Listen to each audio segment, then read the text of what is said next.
Hey guys, what's up? Today I'm going to be doing the vlog on Awake the Life of Yogananda.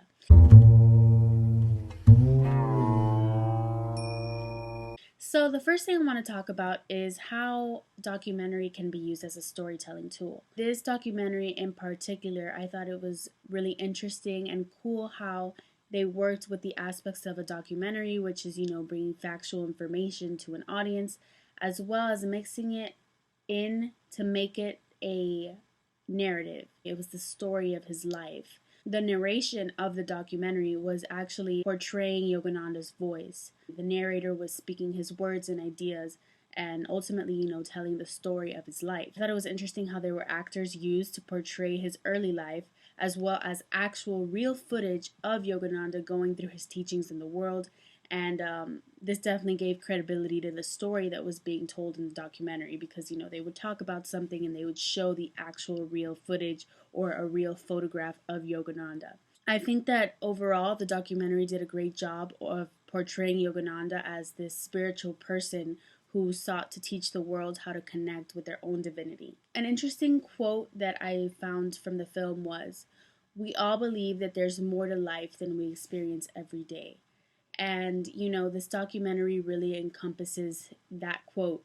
Yogananda, his purpose was trying to help people connect with their personal, divinity, their how to find God, where to find God, and it's, by doing yoga and meditating and just going into your own personal spirituality. It's not just, everyday life things. This is not what life is about. There's more. There's more, and the way to find that, you really have to sit down and connect with yourself.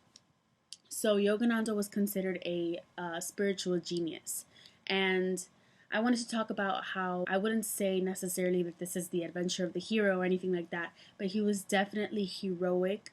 He was a heroic figure to the people of India, as well as the people who believed in his teachings and who were impacted by his book and his ideas all around the world. Was he a prophet? Since birth, he was told that his purpose was to bring spiritual enlightenment to the world, and he did that. He followed through with what people said he was going to do.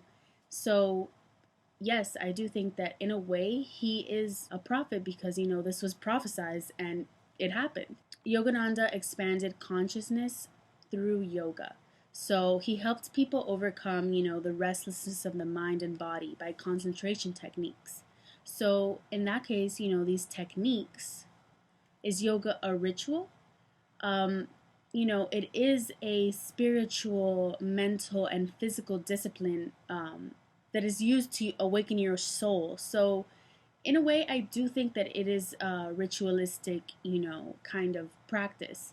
If yoga is the way to get into your meditated state and the way to connect to your true divinity, then yoga is a ritual that you do in order to find your own divinity. If that makes sense. I might be going crazy.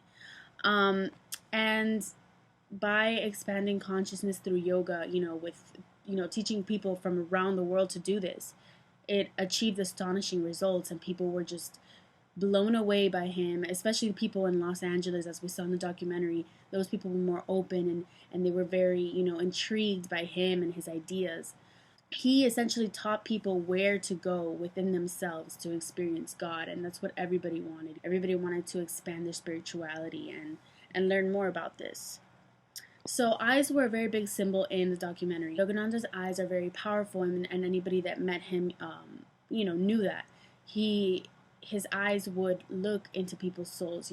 His guru, I see his guru as his mentor, and that's another connection I made with the whole hero myth, is that his guru taught him a lot of what he knew, and he taught him about the eye of wisdom, the third eye, which the third eye, by the way, provides perception beyond ordinary sight.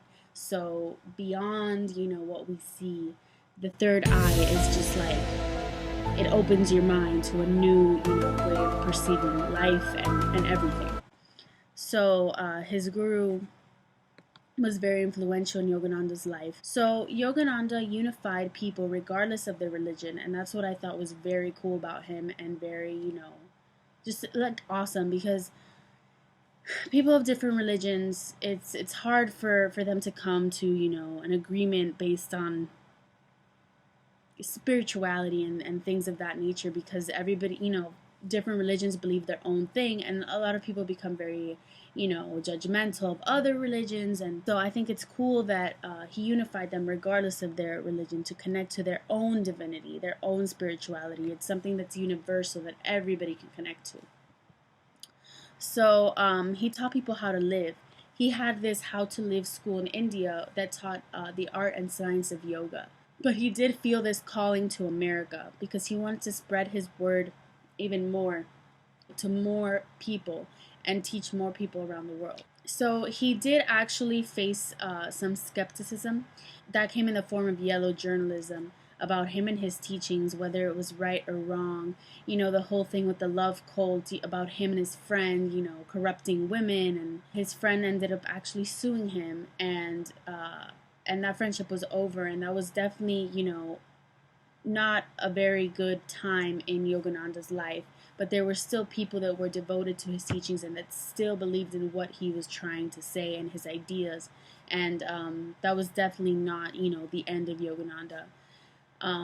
Especially since he wrote his autobiography, The Autobiography of a Yogi, which is still inspirational to this day and inspired people such as Steve Jobs. So the last thing I want to talk about is his mystical experiences. He dreamt up his mother's death and she ended up dying, meeting his guru, which he ended up actually meeting him, and his own death. And he was just such a spiritual, influential being, and just the fact that he had these kind of mystical experiences adds to the fact that, he definitely is, I feel like, beyond the regular human, in terms of the way he perceives life and the way that he perceived spirituality and connecting with his own divinity. And he just wanted to share that with other people, which I think is beautiful. That's all I have for today, everyone. I hope you enjoyed.